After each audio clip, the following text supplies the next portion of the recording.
नमस्कार दोस्तों। आज का हमारा विषय है failure mechanism of roads constructed over pipelines, a short review of backfilling techniques. वैसे तो ये लास्ट ऑप्शन होती है कि सड़क के नीचे सीवर डाला जाए, जस्ट सीवर के ऊपर सड़क बनाई जाए।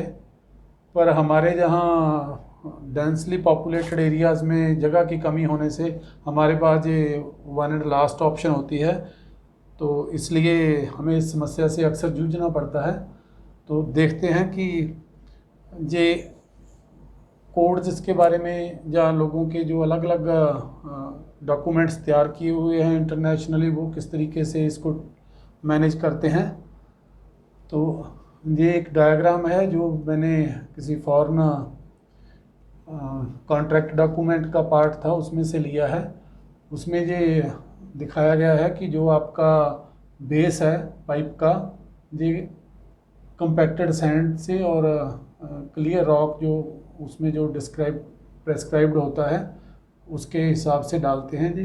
इस तरीके से अगर ये हाई डेंसिटी पॉलीथीन पाइप्स होते हैं, अगर वो है तो ये इसको कंप्लीटली सैंड में बेड किया होता है।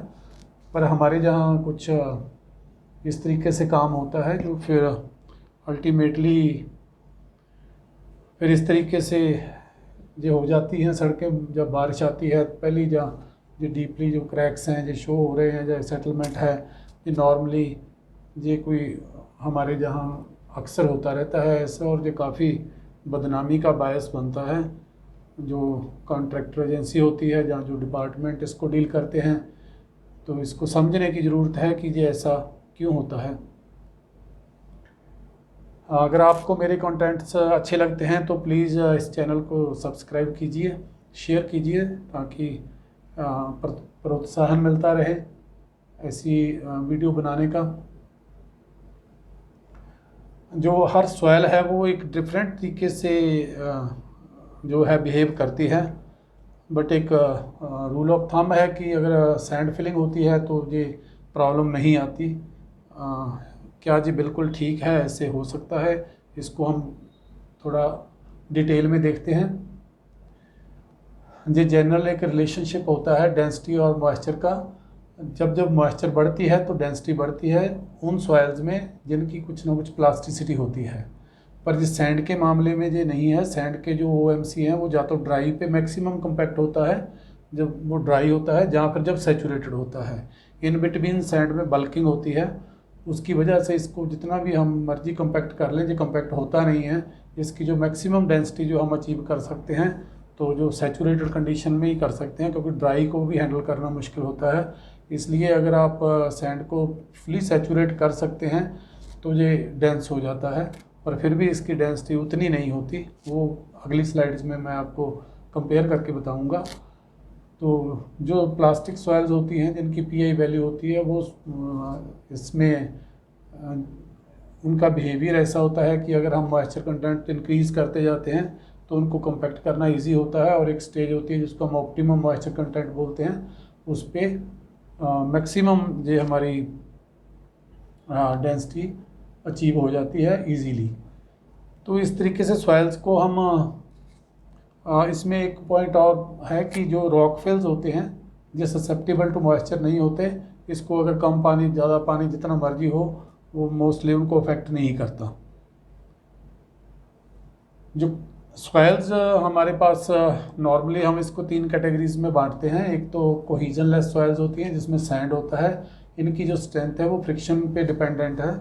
और दूसरी जो है हमारी फ्रिक्शनल लेस सॉइल्स होती हैं जिनमें क्लेज होती हैं। इनमें जो है फ्रिक्शन नहीं होती है, इनमें एडहीज़न होती है और कोहीज़न है। जो इनकी प्रॉपर्टीज़ हैं जिसको हम C वैल्यू बोलते हैं, कोहेसिव सॉइल्स हैं, ये उस इनकी कोहेसिव स्ट्रेंथ ही होती है। तो नॉर्मली ये दोनों ही अलग अलग में काफ़ी अलग मुश्किल में मिलती हैं कि प्योर सैंड और प्योर क्ले, बट एक नेचर में ये कॉम्बिनेशन में मिलती हैं जिनको हम C5 सॉइल्स कहते हैं। थोड़ी बहुत इनमें फ्रिक्शन भी होती है और थोड़ी बहुत इनमें कोहीजन भी होती है। तो इसको समझने के लिए हमें एक टर्म होती है इफेक्टिव स्ट्रेस। इफेक्टिव स्ट्रेस समझना बहुत ज़रूरी है। इफेक्टिव स्ट्रेस क्या है? जैसे ये एक सॉइल पार्टिकल है और ये बीच में पानी है। जब जिस पानी इनके बीच में होता है तो पानी का जो होता है वो जिसको हम बायंसी बोलते हैं, उसका इफेक्ट होता है वो पार्टिकल्स को ऊपर को उठाता है, और ये जो पार्टिकल का जो वेट है वो नीचे की तरफ एक्ट करता है। तो जो इफेक्टिव स्ट्रेस है वो जो है जो डाउनवर्ड स्ट्रेस हैं इसके वेट की वजह से, और अपवर्ड जो स्ट्रेस हैं इसकी यू जो हमने जहाँ डिफाइन किया है, इन दोनों का जो डिफरेंस है that is called effective stress. तो इसको अगर आप इस तरीके से देखते हैं तो इसको अगर 5 मीटर पे हम इसको देखते हैं कि ग्राउंड के नीचे कितने स्ट्रेसेस हैं, तो सैंड का जो नॉर्मली जो वेट होता है वो थोड़ा कम होता है क्योंकि इसमें वर्ड्स काफ़ी होते हैं। ये 1300 kg पर क्यूबिक मीटर है, और इस तरीके से अगर 5 मीटर डेप्थ पे इसका प्रेशर कैलकुलेट किया जाए तो 65 kPa आता है। अगर इसको हम इसमें ऐसा मान लें कि 2 मीटर तक इसमें पानी है तो वो फुली सैचुरेटेड है, सबमर्ज्ड है, तो उसमें ये 2 मीटर का जो पानी का जो अपलिफ्ट प्रेशर है वो 20 के उसके हिसाब से जो उसमें से लेस हो जाएगा। तो जो भी नेट बचता है उसमें तो हमारे पास ये काफ़ी कम रह जाता है।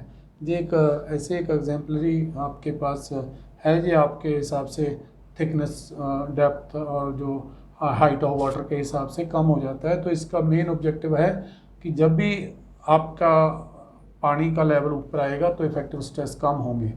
तो इफेक्टिव स्ट्रेस कम होने से जो है जिस तरीके से ये इसमें कंपैक्शन है, ये एक कंसोलिडेशन का ये एक आपको आइडिया है कि कंसोलिडेशन कैसे, अगर हम इसको कंपैक्ट करके ना वॉइड्स में से पानी निकाल सकते हैं तो इनमें से जो कांटेक्ट प्रेशर है वो इंक्रीज़ हो जाता है, जिससे इसकी स्ट्रेंथ इम्प्रूव होती है। तो इफेक्टिव स्ट्रेस जो है वो एक्चुअली मेजर है स्ट्रेंथ का। किसी भी सॉइल की अगर हम स्ट्रेंथ देखते हैं तो that is equal to effective pressure into tangent phi angle of internal friction होता है। तो ये एंगल ऑफ इंटरनल फ्रिक्शन तो एक सॉइल का जो है वो ऑलमोस्ट कांस्टेंट है, बट ये जो आपका प्रेशर है इफेक्टिव प्रेशर ये वेरी करता है। अगर नीचे से अगर पानी की अपलिफ्टमेंट है तो नेचुरली ये कम हो जाएगा, अगर आपके सॉइल्स का जो कंपैक्शन कम है तो उसका वेट कम है। तो इसलिए ये एक इफेक्टिव स्ट्रेस जो है ये एक इम्पॉर्टेंट टर्म है। जो ग्रैनुलर मटेरियल्स होते हैं उनकी जो डेंसिटी है वो 2200 से लेकर 2500 तक के आसपास होती है। तो इसमें से अगर इसको आप सबमर्ज्ड कंडीशन में कंसिडर करते हैं तो इनके पास इफेक्टिव स्ट्रेस 1.35 बच जाता है। फाइन सैंड में अगर हम 1300 से 1600 के आसपास इसका जो है वेट हो सकता है, तो इसमें इफेक्टिव स्ट्रेस जो है ये अगर हम सेंट्रल वैल्यू लेते हैं तो ये 0.45 है। तो इस तरीके से सैंड से जो ग्रैनुलर मटेरियल है उसकी जो स्ट्रेंथ है सबमर्ज्ड कंडीशन में 3 गुना के आसपास है। ये कंडीशनें ऐसी कब होती हैं? कंडीशन ऐसा है कि जब हम इसकी कंपैक्शन करते हैं, ये जो हमारा एक ट्रेंच में हम सैंड फिलिंग करते हैं तो सैंड फिलिंग की जो कंपैक्शन है हम ऊपर से इसको सैचुरेट करते हैं। ये हमारे पास एक तरीका होता है अगर कंपैक्शन करनी है, बाकी इसमें तो कोई ऐसा नहीं है। अगर ये सैंड है तो आप इसकी फ्लडिंग करोगे। फ्लडिंग में क्या है कि जब पानी ऊपर से नीचे आता है तो ये जो इसका जो कंपोनेंट है वाटर का जो वेट है वो नीचे को एक्ट कर रहा है, और जो आपका इफेक्टिव स्ट्रेस है वो बढ़ रहा है। तो वो उसमें माइनस नहीं होता, पानी का फ्लो नीचे को है, ऊपर से नीचे आ रहा है, और जो एग्रीगेट का जो वेट है वो भी नीचे को ही एक्ट कर रहा है। तो इसलिए जब हम फ्लडिंग करते हैं तो उसमें स्ट्रेंथ बहुत बढ़ जाती है। तो उस टाइम ये सब जो है नीचे की तरफ एक्ट कर रहा है, ये पानी नीचे की तरफ आ रहा है, इसमें स्ट्रेंथ जो है कंप्रेशन के एक्ट कर रहा है। जैसे हम कभी समुद्र के किनारे खड़े हों, जब पानी वापस जाता है तो उसमें से विथड्रॉल हो रही होती है वाटर की, तो वो काफ़ी डेंस होता है सैंड, उस पर आप आराम से चल सकते हैं। पर जब पानी अंदर आ रहा होता है तो उस टाइम वहाँ आपके पैर जो है उसमें सिंक करते हैं। ये सारा इस फिनोमेना का ही कमाल है।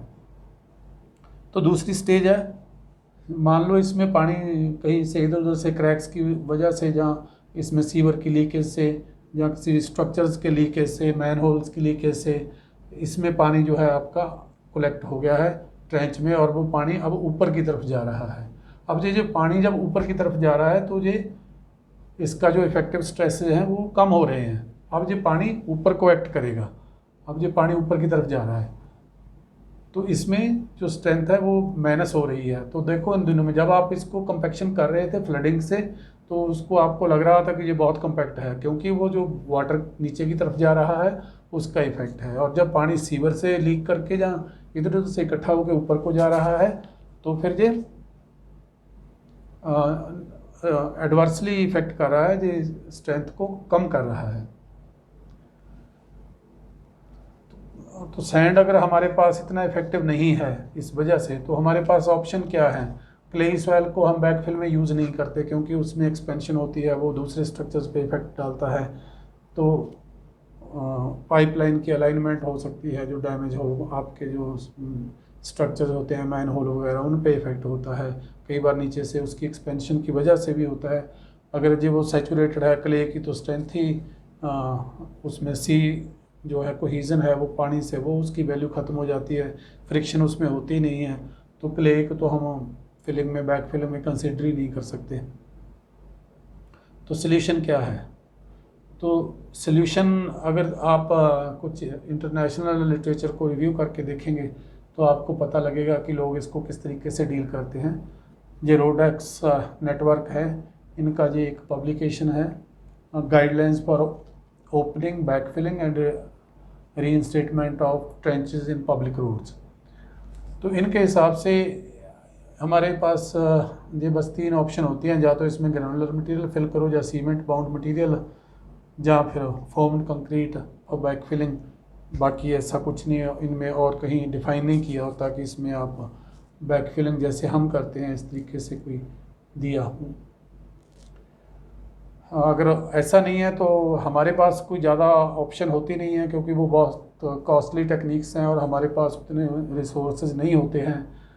तो फिर हम क्या कर सकते हैं, एटलीस्ट इतना तो हम कर ही सकते हैं कि जो बोर लॉग जो है उस सॉइल का जहाँ वो फिलिंग है उसमें आधा मीटर डेप्थ पे उसको चेक कर ले, उसकी डेंसिटी क्या है, उसकी लिक्विड लिमिट क्या है, तो उसका बिहेवियर क्या है, हमारे टायर प्रेशर कितना आना है वहाँ पे। तो उसको अगर हम थोड़ा सा डिटेल में कर लें तो एक्चुअली हमें पता चल जाएगा कि ये हमारा सेफ़ है या अनसेफ है, तो फिर हम उसको उस तरीके से डील कर सकते हैं।